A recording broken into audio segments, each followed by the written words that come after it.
This episode is brought to you by my friend Rebecca Walser, a financial expert who can help you protect your wealth. Book your free call with her team by going to friendofdinesh.com. That's friendofdinesh.com. Coming up, I'll reveal how the Biden administration is hiding the ball in a crucial free speech case involving government collusion with digital censorship. There's a new text from Tucker Carlson that's out that's intended to put him in a very bad light. I'll talk about that. I'll review an interesting article advocating for deciding the presidency through a national popular vote. What? And I'll raise a glass to the ongoing collapse of Bud Light. Hey, if you're listening on Apple, Google, or Spotify, or watching on Rumble, please subscribe to the podcast. I'd appreciate it. This is the Dinesh D'Souza Show.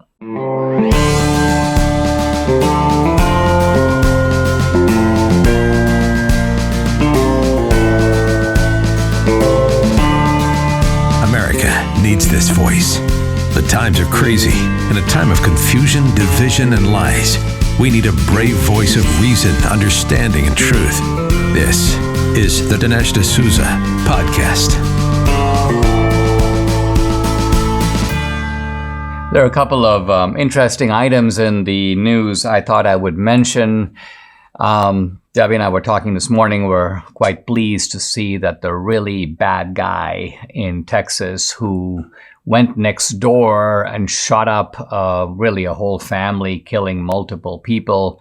And doing it for what? Because they came over to tell him that he was making too much noise by firing his gun in his backyard.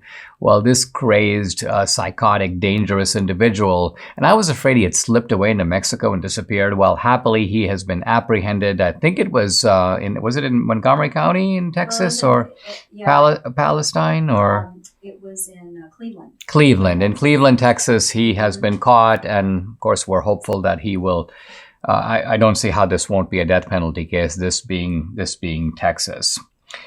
There's also a Tucker Carlson text that people are talking about, a text that's intended to portray Tucker in a very bad light, and I'll talk about that in the next segment. But let me start off by talking about interesting development in a groundbreaking First Amendment case. You've probably heard of the case. I've spoken about it before on the podcast, Missouri versus Biden. So this is a number of Republican state attorneys general filing lawsuit against the Biden administration for government collusion with private platforms, mainly social media, digital platforms, to do censorship. And this is prohibited by the First Amendment.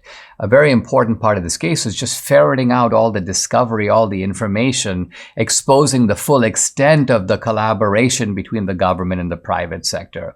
As a constitutional principle, the government is not allowed to do through private actors what it is itself prohibited from doing. So if the government can't regulate speech, they can't go, okay, private actors, we'll work with you and you do it on our behalf. The government can't get away with that. So that's what this case is all about. Very important case. It's taking all the stuff that's come out from the Twitter files and other sources, but it's not putting it into a courtroom. I want to show you how the Biden administration is very nervous about this case, and they're doing their best to duck it. They're trying to kind of hide the ball. Now, how do you hide the ball in a legal case? Well, one of the ways you hide the ball, I'm looking at the kind of new briefing that's filed by the government. There are a number of people in the Biden administration in various offices, the executive office of the president, the Cybersecurity and Infrastructure Agency, the Census Bureau, all of whom have been actively involved in censorship. And what the Biden administration has been doing, I think because of this case, is going through these agencies and firing all these people. Not because they're outraged by the censorship, not at all.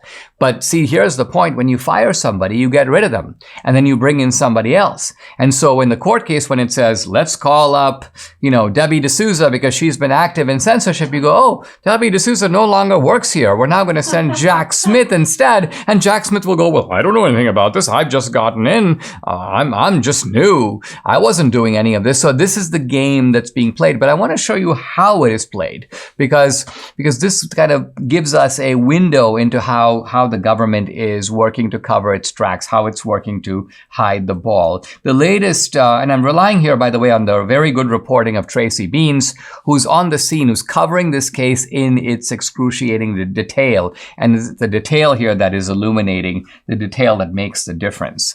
So Tracy reports, quote, in the briefing are 6 pages of replacements or terminations of defendants who are named in the case. And she just gives example upon example that I want to go through some of these. So from the Executive Office of the President, Courtney Rowe, who was the former Director of Strategic Communications and Engagement for COVID, she's out. She doesn't work there. Another guy named Dory Salcido is now in. Also, the White House National Climate Advisor, Gina McCarthy, out. Ali Zaidi is now in. The Special Assistant to the President and Senior Director in the NSC, Laura Rosenberger, out. Sarah Barron is in. A woman named Dana Remus, White House Office and the Office of Counsel to the President, out. Another guy, Stuart Delary, in.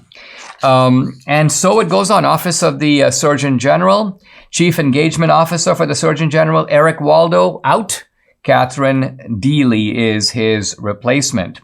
At the Department of Health and Human Services, Tricia Lambert, who was Director of Digital Engagement for HHS, Deputy Director also of the Office of Digital Strategy at the White House, she's out. Out at the White House, out at the Health and Human Services Department. And Ashley Morse is in. At CISA, the Cybersecurity Agency, the Senior Cybersecurity Advisor, Matthew Masterson, out. Kim Wyman in. The Census Bureau, the Division Chief for the Communications Directorate, Zachary Henry, out. Kristen Gallimore in. And on it goes. Other agencies, the EOP, the State Department. So the Biden administration is clearing these people out. Again, I emphasize, not because they're doing atonement or penance, not because they're saying these are bad guys who need to be cleaned out of government. It's rather they're getting rid of them so they don't have to show themselves before the court. Now, Tracy Beans points out, and I hope this is true, that this tactic will not work. They tried it with Jen Psaki. When Jen Psaki left the government and she was subpoenaed, she goes, oh, I can't be subpoenaed. I'm no longer in the government. I'm now in the private sector looking after my children. And the judge basically goes, no, that doesn't really matter. We're talking about your activities when you were in the government. You can most certainly be subpoenaed. You can most certainly be required to testify. And so I hope that the attorneys general here press the issue and demand that all these people who are involved in a nefarious ring of censorship be brought forward, be brought into court, be forced to testify, and the Biden administration be forced to take full responsibility. Just when you thought it couldn't get any better, Mike Lindell and MyPillow have launched My Mattress Topper 2.0. The new 3-inch MyPillow mattress topper is made up of 3 unique layers. Layer 1, MyPillow patented foam, which provides superior support and durability. Layer 2, transitional foam, which provides optimal comfort, evenly distributes body weight, and helps relieve pressure points. And Layer 3, the cover, made from a special material to keep your body temperature regulated through the night. This MyPillow mattress topper is washable and dryable. It's made in the USA, comes with a 10-year warranty and a 60-day money-back guarantee. The incredible 3-inch mattress topper is as low as $219.59 with promo code Dinesh. So go ahead, call 800-876-0227. Again, the number 800-876-0227, or go to mypillow.com to get the discount. You need to use the promo code DINESH Dinesh. There is clearly underway an effort to smear Tucker Carlson and really defame him. And Media Matters has been the recipient of various leaks from Fox. And when I say leaks, it could be that there's someone at Fox who is supplying these videos to Media Matters. So let's look at what's going on here. If that's true, then you have collaboration between Fox and Media Matters. For what? To smear Tucker.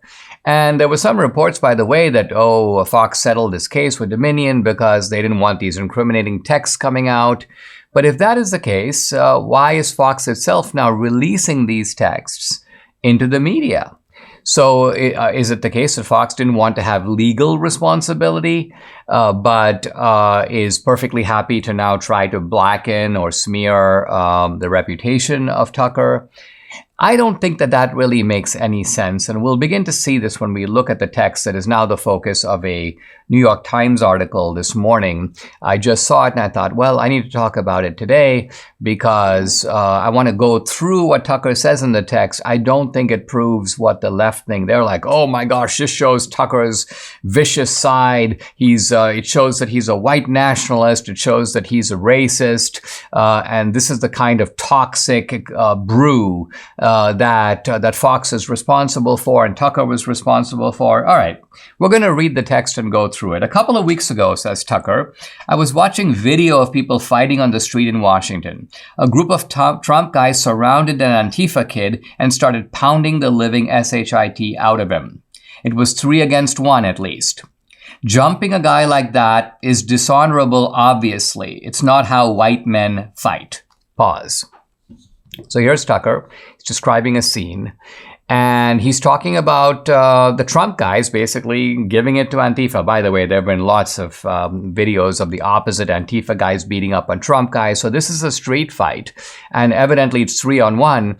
And because the 3 guys are white, I don't know if the one guy was black, the text doesn't say. Tucker's basically saying that there's a kind of code of ethics among white people, seemingly, which is don't go 3-on-1. A fight should be kind of mano a mano, 1-on-1. So this is what Tucker calls dishonorable. It's dishonorable of whites to fight this way. And look, I mean, I think the phrase white people, it's a little indiscreet here. But Tucker is actually right that there is a Western tradition, a white man's tradition. This is not a global tradition. Of going back to the Crusades, you essentially have a joust. It's 1-on-1. Think about duels are 1-on-1. There's no such thing as 5 guys shooting at one guy. Think of the old Westerns. It's 1 guy against 1 guy. Each of you goes for your holster. So Tucker is not wrong here. This is in fact a tradition.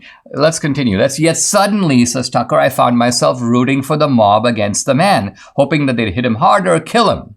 So Tucker is basically confessing here to a kind of internal, let's call it a little bit of a bloodlust, and we all have it. It's part of human nature. It's like, wow, this is a really bad guy. Let's basically see him pummeled. Sometimes on social media, I watch similar videos, and yeah, it kind of gets my heart racing a little bit because this is the way that human nature is wired. Here's Tucker. I really wanted them to hurt the kid. I could taste it. Then somewhere deep in my brain, an alarm went off. This isn't good for me. I'm becoming something I don't want to be. The Antifa creep is a human being. Much as I despise what he says and does, much as I'm sure I'd hate him personally if I knew him, I shouldn't gloat over his suffering. So Tucker is doing something that actually mature people do, and that is that sometimes when you're in a situation, an emotion overtakes you, you confess to the emotion, you're rather candid, this is how I feel. It's kind of like saying, wow, there's a knock on my door. I see someone at the mailbox trying to break in my house. Is the guy black? In other words, a thought enters my mind. I know that a lot of people who commit violent crime are black. I'm like, is this a black guy? And then I catch myself and I go, wait a minute. I shouldn't think like that. So Tucker's going through this sort of, by analogy, going through this kind of a process where he confesses that he has this kind of, let's get this guy. And then he goes, wait. He goes, his reason is kind of moving in here. Here's Tucker continuing, and I'm completing the text here. I should be bothered by it. I should remember that somewhere somebody probably loves this kid and would be crushed if he was killed. If I don't care about those things, if I reduce people to their politics, how am I better than he is? So this, it strikes me, far from making Tucker look like a white supremacist, a white nationalist, really bad guy. Here's actually shows Tucker to be a really kind of a decent guy who, on the one hand, he's at the opposite end politically. Think about some leftists. If they see leftists pounding on a Trumpster, they probably go, yeah, this is fantastic. Yeah, this is great. These are the Nazis. We got to take it out on the Nazis. And you never have any contemplation, any reflection, any sense of identification with the person on the other end. But that's what Tucker's doing here. He's sympathizing at a human level with the Antifa guy, he's thinking about his friends, his relatives, his parents. What would they think? And he's drawing back, and he's ultimately turning the moral lens on himself and applying something that is all too rare in our society, self-judgment. So I think that anyone who, the New York Times twisted this quotation, highlighting this is not how white men fight, but anyone who, I think, reads this quotation in context and thinks about it will realize that far from making Tucker look bad, it actually makes him look pretty good. As we get older, aches and pains start taking over and we need a remedy. Well, Debbie and I started taking Relief Factor a couple of years ago. The difference we've seen in our joints, nothing short of amazing. Aches and pains are totally gone thanks to this 100% drug-free solution called Relief Factor. Relief Factor supports your body's fight against inflammation. That's the source of aches and pains. The vast majority of people who try Relief Factor order more because it works for them. Debbie's been able to do now the exercises that for a long time she wasn't able to do. So Relief Factor has been a big game changer for her, her aunt, other members of our family, Mike here in the studio, and for many other people. You too can benefit. Try it for yourself. Order the 3-week quick start for the discounted price of just $19.95. Go to relieffactor.com or call the number 800-4-RELIEF to find out more about the offer. The number again, 800-4-RELIEF. Go to relieffactor.com. Feel the difference. I spotted an interesting article in Town Hall. Town Hall is the website that publishes commentary and news. The article is by Rachel Alexander, who's been covering issues of election integrity, a good journalist. And but the article took me a little by surprise. It's called, "It's Time to Move to a National Popular Vote in Order to Combat Election Fraud." I thought, wow, a national popular vote, really? First of all, politically, that's very bad for us, it would seem, because let's think about when was the last time that Republicans won the popular vote. Well, according to Rachel Alexander, the last time was 2022. Republicans won the popular vote in the congressional elections of 2022. But of course, in recent Republican presidents, going all the way back to Bush Gore, the Republican, even when elected, has lost the popular vote. Trump lost the popular vote in 2016. And even though Trump says in a very Trumpian fashion, hey, listen, if we were deciding this by the popular vote, I would have won the popular vote. Now, the article by Rachel Alexander goes on to say that the problem we have now is that the whole election in the United States is settled in the battleground states. So she goes, we don't really have a national election. We have a kind of a battleground state election. And she goes, and further, the problem is that the Democrats have created these schemes. They call them get out the vote, but they're schemes that tip the scales or rig the playing field, rig the rules, so that she says it's virtually impossible for Republicans to win in those battleground states. The Democrats have sort of fortified the blue wall in states like Pennsylvania and Michigan and Wisconsin. And they've also developed some pretty elaborate operations in Arizona and in Georgia. And she goes on to point out further that the current system, which is the electoral system, assigns electoral votes based upon population. And she goes, this means that even if illegals move into a particular state, and let's say the illegal population of California has been swelling, so what happens is the census counts all those people, and then they assign congressional seats based on that. So California has been gaining seats. Not because the citizens of California are multiplying. In fact, they've been depleting, a lot of people leaving California. But it means that over the last several decades, California has gained seats because it has gained population. And a lot of that population is illegal. So California has actually gained 15 electoral votes over the last half century. And some of the red states have lost votes as a result. So, concludes Rachel Alexander, we're electing a president of the battleground states. And why? How can that be good for America? In fact, candidates don't even have to campaign around the country. And she says there is, when you're talking about the national popular vote, some people think, and some people on the left have proposed, let's amend the Constitution. They've said, let's eliminate the Electoral College. Let's federalize the administration of elections. And Rachel Alexander says, I'm not talking about any of that. She goes, we don't have to amend the Constitution. we don't have to federalize the election. We don't have to eliminate the Electoral College. She goes, let's think about how you can have a national popular vote system within the system we have now. The Constitution doesn't say, by the way, how elections should be organized. It simply says that states should organize them. So states could, in fact, set up a system and by mutual agreement agree that the system will operate on a popular vote basis.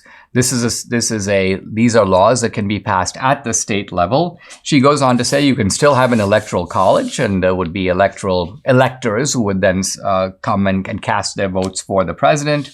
And she says the real objection to all this is that some people think that this is very bad for our side because guess what? A handful of cities collectively will end up ruling the whole country. So you get away from the battleground states problem, but now you have a big city problem. But says Rachel Alexander, this is not really true.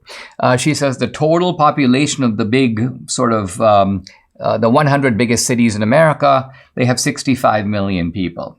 But she says rural America has about 66 million, so about the same. So she goes, there's no inherent advantage to the cities over the rural counties or vice versa. It's basically a net wash. And so she says if you have a popular vote system of the kind she describes, not the left's idea of a popular vote system that sort of chucks aside or rewrites the Constitution. She's saying we don't need any of that. The Constitution right now is silent on how states should choose their electors. They can do it the way they've been doing it, or they can do it by popular vote. And she says this will create a truly national election. Now, does this mean that the Democrats can't try to rig the rules? They can't cheat? Well, Rachel says they can, but it's more difficult for them because it's one thing for the Democrats to say, listen, all we need is a few places like Philadelphia, Atlanta, Milwaukee, Detroit, think 2,000 mules. But if it's a national election, you got to campaign everywhere. And so you'd have to rig the rules everywhere. And that's not so easy to do. It would be much easier for Republicans to mount an effective campaign. So anyway, I mentioned this article because it just sort of got me thinking a little bit. It's one of those times where you read an article and it takes something that you think on the face of it is bad and absurd and not something that we should take seriously. And then an argument is made where you go, there are some interesting points here. So I just wanted to share the logic of the article with you so you can think about this. Think about whether there is a system better than the one we have currently. Debbie and I started eating better this year. We've lost weight, but the foods we can't seem to eat enough of, and it's a requirement, are veggies and fiber. Now, there's no better way to get all your fruits and veggies plus fiber than with Balance of Nature. Balance of Nature fiber and spice right here. It's a proprietary blend of 12 spices for digestive health. The intense flavors and deep colors of spices are the most condensed whole food source of phytonutrition available. It's recommended to be paired with their star product, fruits and veggies in a capsule. So easy. Select the whole health system for the best price. Start your journey to better health right now. Take advantage of Balance of Nature's great offer, $25 off plus free fiber and spice with your first preferred order of fruits and veggies when you use discount code AMERICA. The offer can end at any time, so act now. Call 800-246-8751. That's 800-246-8751 or go to balanceofnature.com. Use discount code AMERICA. Conservatives have launched what would seem to be their most successful boycott, at least in recent history. And the result is plummeting sales and a continuing rapid decline at Bud Light. Now, Debbie was just joking and saying, it's their own doing or their own undoing, which is certainly true. Bud Light is responsible for the stupid measures that they took that have caused all this to happen. And they're now trying desperately to make amends and backtrack, but it doesn't seem to be working. The latest figures, Bud Light sales dropped 21% in the wake of the Dylan Mulvaney fiasco. The company is now in serious trouble. Now, when the controversy first erupted, there was a dip in Bud Light, a drop of 6% in the first week. And then a 17% slide the subsequent week. and then the 21% I've just reported. So, and by the way, the drop is also severe, not just in people who walk into a store and pick up a Bud Light or order Bud Light in a bar, but also volumes sales of beer. Remember, most people who stock up on beer in the house when they have friends over, they buy in packs of 12 or 18 or even 24 cans. And the beer volume dropped 28% at Bud Light versus 21% a week earlier, an initial drop of 11%. So this is like an escalating crisis. And what this means is that the core customers of Bud Light are ditching the brand. There are some quotations in the article here about larger packages of Bud Light are not being purchased. And what this means is that we know when your customer base is walking away, it's very hard to reverse the decline. Now, Bud Light is still, but not by that much, the leading beer in the United States. Modelo, I guess, is number 2. Michelob is number 3. But if this trend continues, Bud Light is going to drop to number 2 and ultimately to number 3.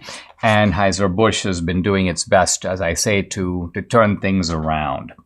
The first thing they did was they took the 2 marketing executives, Alyssa Heinerscheid, the vice president of marketing, and her boss, a guy named Daniel Blake, and they have both been put on leave. Apparently, they undertook some of these initiatives. Now, admittedly, Alyssa Heinerscheid was brought in to make Bud Light more appealing to younger people. And I guess she decided to go the whole hog and put up Dylan Mulvaney as if to say that he is the new cool cat, if you will, of the younger generation. But what this did was, I don't think, attracted too many of the new customers, but certainly ticked off and drove away a number of the old ones. So this is a marketing blunder that I think is going to be studied in business schools because it is so bad.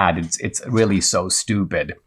Now, Bud Light, as I say, has been trying to fix it. Well, the problem with fixing it is there's really only one way to fix these things. You've just got to come out and do a massive mea culpa and say, listen, we made a horrible mistake, and either the CEO didn't know about it or he knew about it and he made a horrible mistake. He's going to hold people responsible, including himself. They're not going to do this again. But instead of this, the CEO came out with some very milquetoast, ambiguous statement, in effect basically saying Bud Light is here to unify, not to divide. And this didn't appeal to the left, and it didn't appeal to Bud Light's customers either. And so you'd have to rate the CEO's performance here a complete flop. So not only does he have bad management structures in place where you have something like this that gets out supposedly without his knowledge, but then on top of that, he doesn't know how to deal with the situation. I mean, when you look at the guy, he looks like the picture of competence. In fact, he looks kind of like a movie star. I don't know why he isn't the spokesman of Bud Light, because he looks far more like the kind of Marlboro man that should be selling Bud Light instead of Dylan Mulvaney. Over the weekend, evidently, Bud Light released a kind of new country-style YouTube ad. It evidently shows young beer drinkers frolicking in the rain at a country music festival. So here's Bud Light sort of trying to reach out to its traditional customers. But you know what? No one seems to be paying attention. And this is really what happens, is that once you do something that is so bad that you cause people to recoil, you give them a sense of repugnance, they sulk. They don't really want to come back. And quite honestly, they don't have to come back. There's a lot of beer on the market. I mean, Debbie and I aren't particularly fans of beer. We both drank beer in college kind of to join a social circle. But once we realized we don't have to do that to talk to people, we were like, let's get rid of the beer can and go to something else. But nevertheless, there are committed beer drinkers, and I'm told that, yes, my stepdaughter is one of them.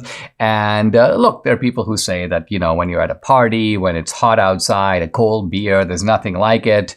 And Bud Light had a large market. And as I say, they were number one. But sometimes happens kind of like you're the leading guy in a race and you you take a fall, and then you try to get up and you try to catch up and you try to pick it up, but sometimes you're not able to do that. I think for us, it shows us that effective boycotts can be really effective. And interestingly here, this boycott, as far as I know, wasn't even really an organized boycott. There were people on social media, let's just stop drinking Bud Light. I just think this is a case where the customers of Bud Light said, if this is what the company thinks of us, we're out of here.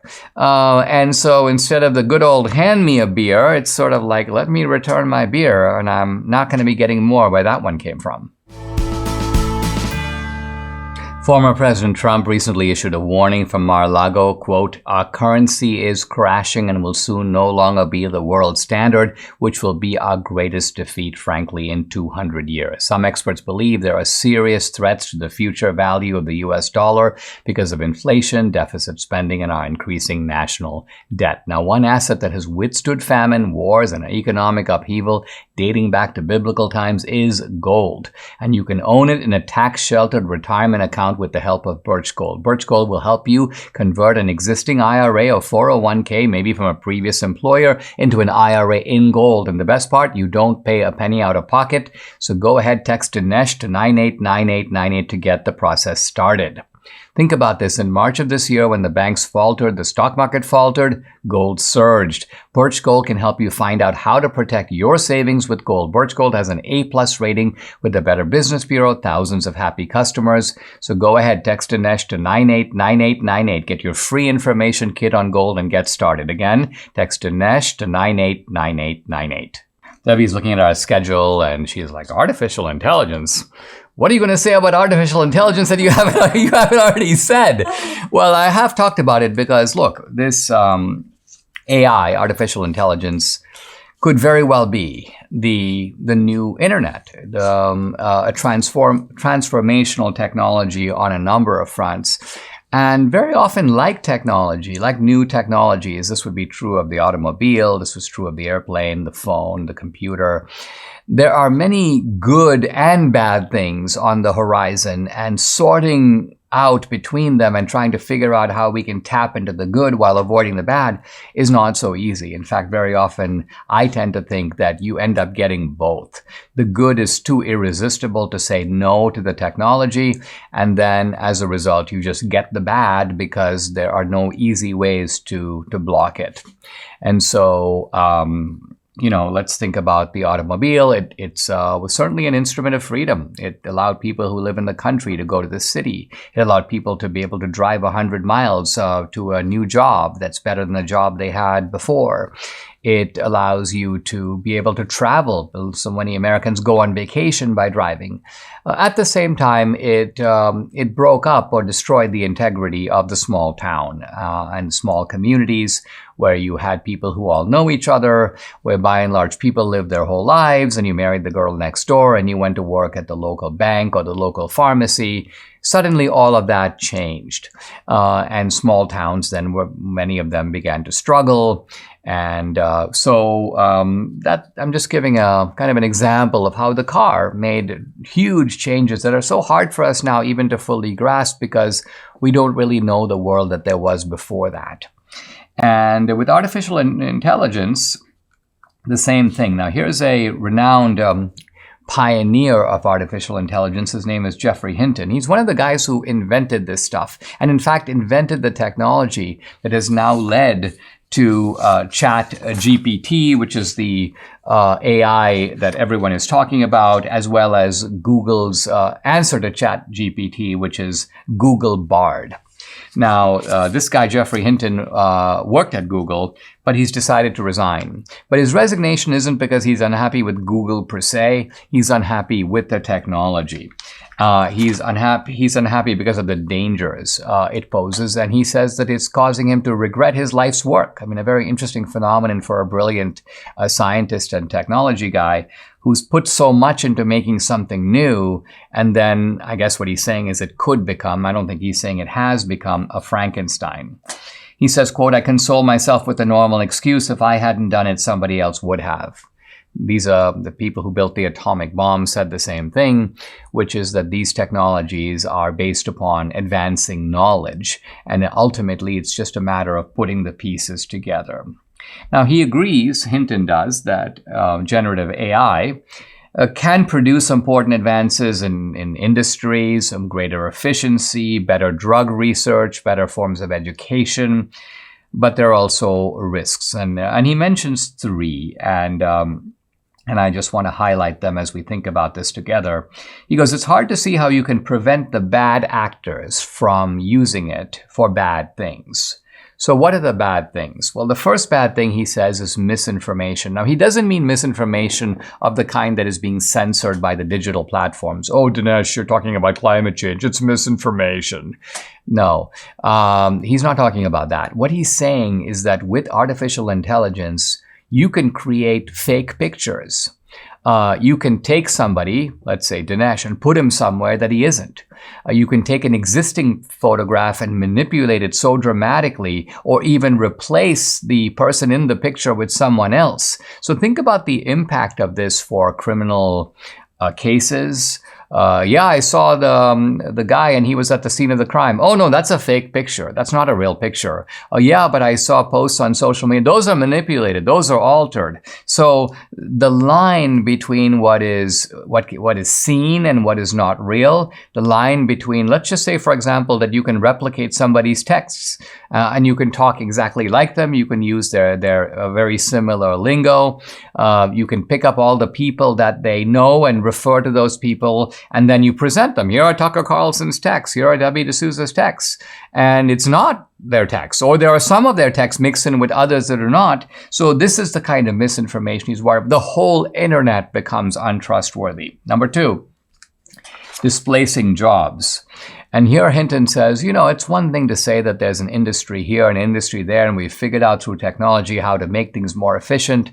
Look at the way, for example, that booking on Expedia, booking directly at hotels.com, these are things that travel agents used to do. And now there are still some travel agents left, but not a whole lot. So that industry has been transformed.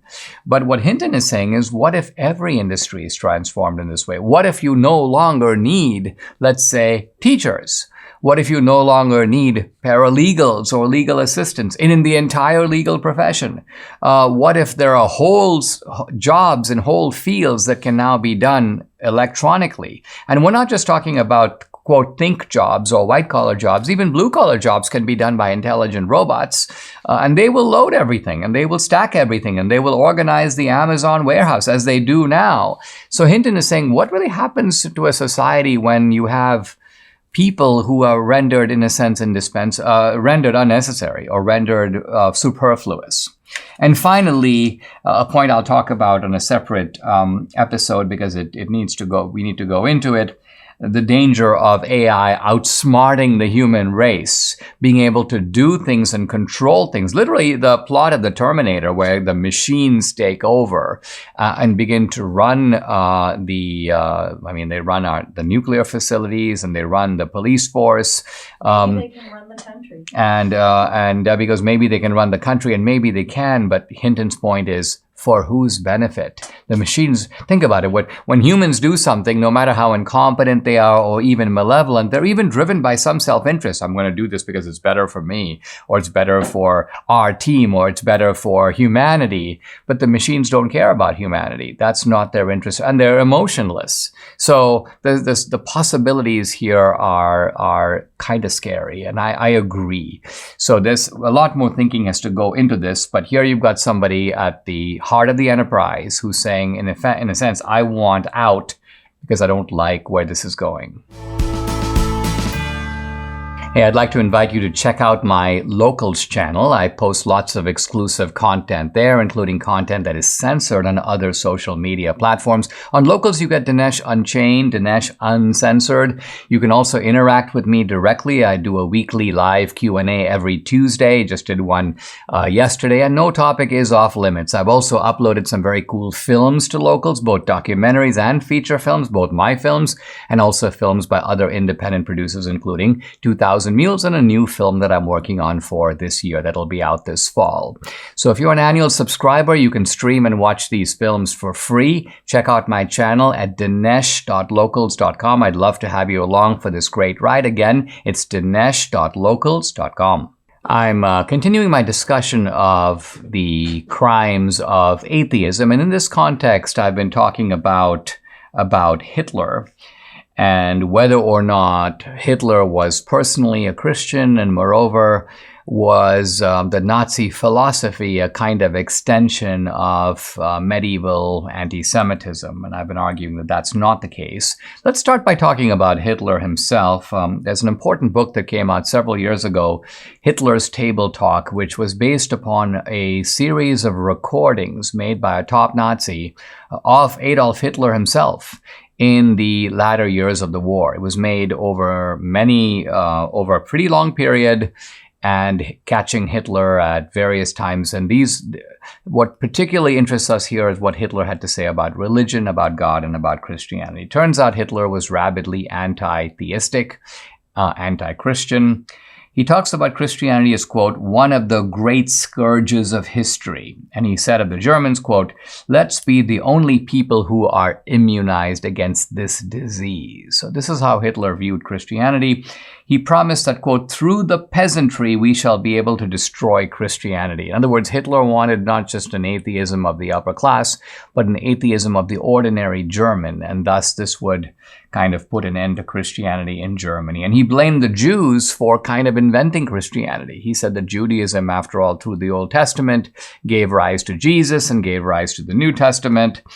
Hitler also condemned Christianity for its opposition to evolution, and he had special scorn for Christian values of equality and compassion, which he identified with effeminacy and weakness. Hitler's leading advisors, Goebbels, Himmler, Heydrich, Bormann, were outspoken atheists who hated religion and sought to eradicate its influence in Germany. Now, some atheist writers like Christopher Hitchens have pointed out that the Nazis were obsessed with the ancient pagan and Nordic and Germanic gods. And they said, well, if Hitler wasn't a Christian, maybe he was some kind of a pagan. But a pagan, after all, that worships other gods is still religious in the kind of broad sense of the term. It was an interesting documentary, I mean, there still is, that came out now many years ago about the kind of influence of the ancient Nordic deities on the Nazis. And you can see Nazis parading with gods like Wotan and so on, ancient Nordic and Germanic gods. But there's an important difference here that is often missed, and I don't think this was really stressed in the documentary, and that is that the ancient Germanic people believed in these gods, the same way that the ancient Greeks believed in the Greek gods. They believed that these gods really exist and that they live in Mount Olympus and that they're real. So Hitler didn't believe that. Hitler didn't really believe that there was such a being called Wotan. He didn't believe in these gods.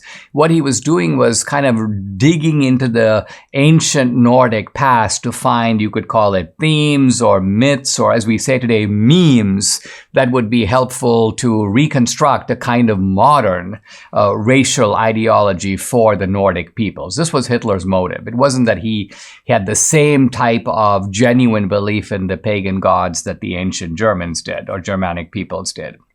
Now, historian Richard Evans writes, the Nazis regarded the churches as the strongest and toughest reservoirs of ideological opposition to the principles they believed in. So once Hitler came to power, remember I said earlier that Hitler had kind of said nice things about the churches, partly because he was trying to cultivate the political support of the German people. Once he came to power, he didn't need to do that. In fact, he didn't need to have elections again. He was essentially first chancellor, and then he got emergency powers, making him a virtual dictator. So Hitler basically dropped the pretense. He then began a ruthless drive to subdue and weaken the Christian churches in Germany.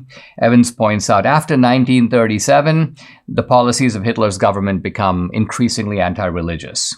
The Nazis stopped celebrating Christmas, no Christmas celebrations in Germany. The Hitler Youth recited prayers thanking the Führer instead of God for their blessings. And clergy who were seen as troublemakers were told, listen, you stop preaching. Hundreds were imprisoned. Many were simply murdered. Churches were under constant Gestapo surveillance. The Nazis closed religious schools, forced Christian organizations to disband, dismissed civil servants who were practicing Christians, confiscated church property, and censored religious newspapers. So there you have it, a comprehensive anti-religious policy. And notice here the Nazis are pretty much in the same genre as the socialists and the communists. So the kinship, the ideological kinship between Nazis, socialists, communists is made clear here in their shared hostility and opposition to religion. Now, so it's very clear here that you've got an ideology in direct opposition to Christianity, and how you can now say, as some atheists do, well, the Nazis were a culmination, a consummation, a kind of logical extension of Christianity. That makes absolutely no sense. But as I'm going to show you in the next segment, if Nazism was the culmination of anything, it was not Christianity, it was not religion, it was actually the late 19th century and early 20th century philosophy known as social Darwinism. If Nazism was the culmination of anything, it was not a culmination of Christianity, it was a culmination of the ideology of social Darwinism. Now, historian Richard Weikart has a really good book on this. I think it may be called Hitler and Darwin, or Hitler and Darwinism.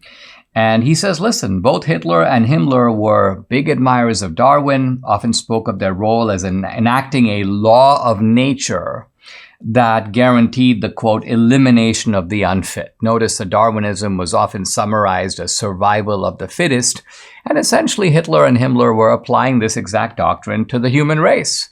They believed that the superior, the stronger, the fit peoples, the Nordic peoples, the white people, would wipe out the unfit, and there was no better representative of the unfit than, of course, the Jews.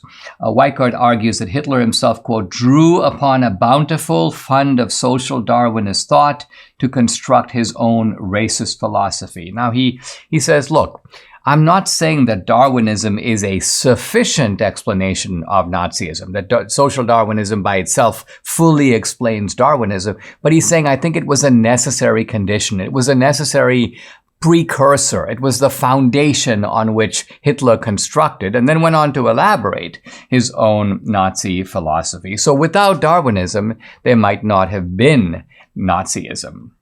And the Nazis didn't just rely on Darwin, they also relied on the philosopher Friedrich Nietzsche, adapting Nietzsche's philosophy to their crude purposes. So Nietzsche had this idea of the Übermensch, sometimes translated as the Superman, probably better translated as the Overman, the superior man, the man who is more than man.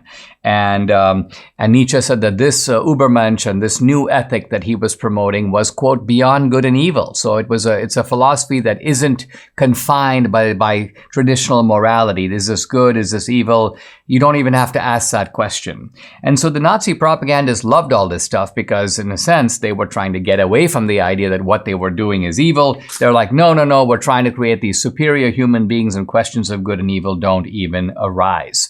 Nietzsche's slogan, the so-called will to power, became almost like a Nazi recruitment slogan, the will to power.